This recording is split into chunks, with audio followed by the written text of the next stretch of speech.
घड़ी को ना देखते रहें, वही करें जो यह करती है, चलते रहें। जी हाँ, टाइम मैनेजमेंट। आज के ज़माने में किसी के पास टाइम नहीं है। आप इस वीडियो पे आए हैं, आपके पास टाइम नहीं है, इसलिए आप वीडियो को छोड़ के जा सकते हैं।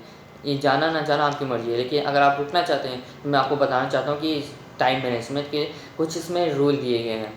तो अगर आप इन रूल को फॉलो करेंगे तो आपका टाइम कैसे बचने लगेगा आपको पता भी नहीं चलेगा। तो ये सब मैं अपनी कॉपी से पढ़ के बताऊँगा, तो आपकी तरफ नहीं देख पाऊँगा।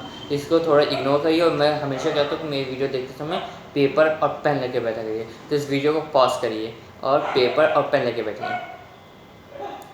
ओके, तो स्टार्ट करें। समय के सर्वश्रेष्ठ उपयोग का पहला सिद्धांत, समय की लॉग बुक रखें। जिस तरह आप पैसे का बजट बनाते हैं उसी तरह समय का बजट भी बनाएं। बजट बनाने के लिए आपको ये हिसाब लगाना होता है कि आपका पैसा कहाँ खर्च हो रहा है। समय के मामले में भी यही नीति अपनाएं। एक डायरी लें और एक सप्ताह तक यह रिकॉर्ड रखें कि आप किस काम में कितना समय खर्च कर रहे हैं। ड्राइवरों की भाषा में इसे लॉग बुक कहा जाता है, जिससे वह लिखते हैं कि गाड़ी कितने किलोमीटर चली और कहाँ तक चली। समय की अपनी लॉग बुक रखें। आप जितना बारीक हिसाब रखेंगे आपको उतना ही ज़्यादा फ़ायदा होगा। और हाँ, लॉग बुक के पहले कॉलम में गतिविधि के बजाय घंटे लिखें, ताकि आपको महत्वपूर्ण अंतराल ना छूट जाए। जैसे कि सुबह 6 से 6:30 उठना, चाय बनाना और नित्यकर्म। सुबह 6:30 से 7 पड़ोसी से बातचीत करना, अखबार पढ़ना। सुबह 7 से 7:30 टीवी न्यूज़ देखना। सुबह 7:30 से 8 नहाना और पूजा पाठ करना। सुबह 8 से 9 नाश्ता तैयार होना। सुबह 9 से 6 शाम 6 ऑफिस जाना। शाम 6 से 7 आराम करना, टीवी देखना। शाम 7 से 9 दोस्तों की पार्टी, कार्यक्रम या समारोह में जाना। रात 9 से 10 टीवी देखना। रात 10 से सुबह 6 सोना। दिन भर में मोबाइल फ़ोन पर बातचीत 45 मिनट। तो आपने देखा, ये हर किसी के लिए अलग अलग हो सकता है, तो ये सबके लिए नहीं बनाया गया है। तो आगे पढ़ता हूँ। आप चाहे जो लॉग बुक बनाने का काम कंप्यूटर में एक्सेल में या किसी अन्य सॉफ्टवेयर पर भी कर सकते हैं। इसमें एक सप्ताह तक अपने हर घंटे का संक्षिप्त वर्णन लिखें। गारंटी है कि इससे आपकी आंखें खुल जाएगी। इससे आपको यह पता चल जाएगा कि आपका समय किन गतिविधियों या कामों में लग रहा है। मोबाइल फ़ोन पर आपने कितनी देर बातचीत की, उसके लिए रात को आपने मोबाइल का लॉग रजिस्टर देखकर अवधि दर्ज कर लें। इंटरनेट पर आपने कितने समय दिए, यह भी कंप्यूटर की घड़ी देखकर दर्ज कर लें।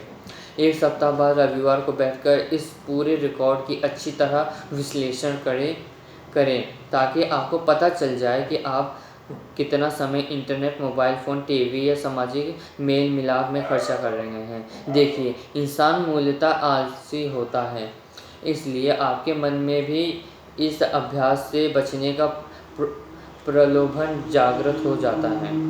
आप यह सोच सकते हैं कि लॉग बुक रखने की क्या ज़रूरत है। आप यह भी सोच सकते हैं कि आपको अच्छी तरह मालूम है कि आपका समय कहाँ जा रहा है, लेकिन ऐसा हरगिज़ ना करें। लॉग बुक को वह महत्वपूर्ण बुनियाद समझें जिसकी नींव पर समय प्रबंधन का महल खड़ा है। इसलिए खुद को अनुशासित करें और समय के सर्वश्रेष्ठ उपयोग के लिए दूसरा सिद्धांत पर पहुंचने से पहले लॉग बुक रखें। देखिए, लॉग बुक एक तरह के आपके समय के खर्च का एक्सरे है। जब आप बीमार होने पर डॉक्टर के पास जाते हैं तो वह सटीक बीमारी का पता लगाने के लिए मेडिकल टेस्ट और एक्सरे करवाता है। एक्सरे की तरह ही लॉग बुक भी ज़रूरी है, क्योंकि इसके विश्लेषण से आपको सटीकता से पता चलेगा कि आपके समय प्रबंधन की मूलतः समस्या क्या है। ये कभी ना भूलें कि समय प्रबंधन की पहली आवश्यकता ये जानना है कि आपका समय कहाँ और कितना खर्चा हो रहा है।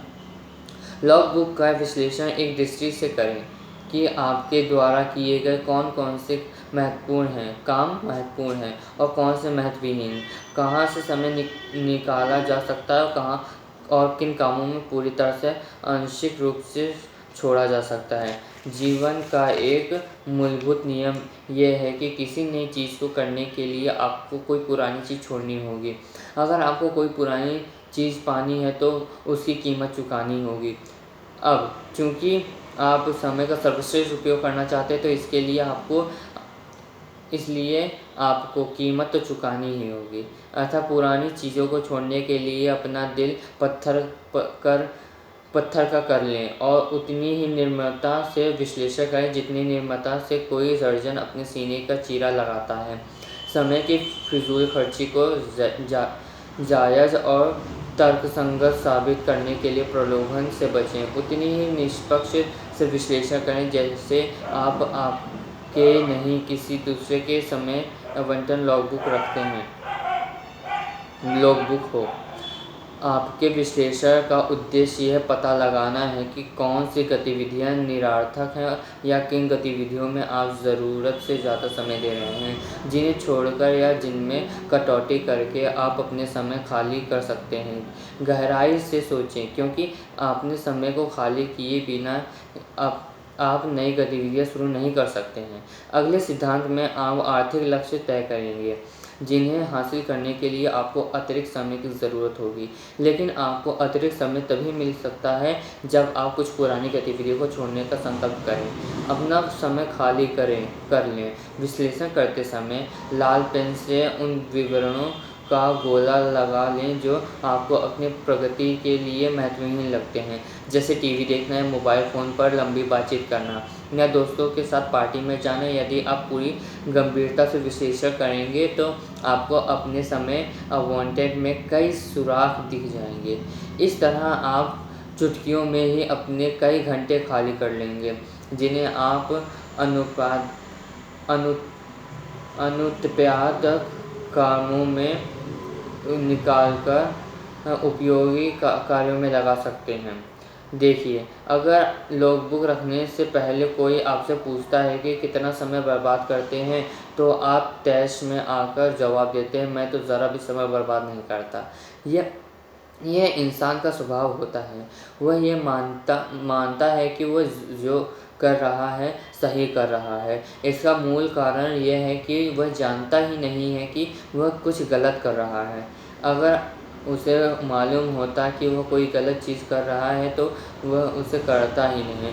समय प्रबंधन के संदर्भ में दरअसल दोष आपका नहीं है। वास्तव में आपको तो यह एहसास ही नहीं है कि आपका कितना समय अनावश्यक रूप से खर्च हो रहा है और कहाँ हो रहा है। यह एहसास तो लॉगबुक रखने के बाद ही होता है। इसलिए समय के सर्वश्रेष्ठ उपयोग का पहला सिद्धांत है लॉगबुक रखें। तो अगर आपको ये जानकारी बढ़िया लगी तो लाइक करिए, शेयर करिए। अगर आप मेरे चैनल पर पहली बार आए हैं तो सब्सक्राइब करिए और बेल आइकन ज़रूर दबा दीजिए। और ऐसे अगर इसका सेकंड पार्ट चाहते हैं तो आपको एंड स्क्रीन पर मिल जाएगा। ये आपको मिल रहा है, जो स्क्रीन पे आपको दिख रहा है, इस पर आप क्लिक करके देख सकते हैं।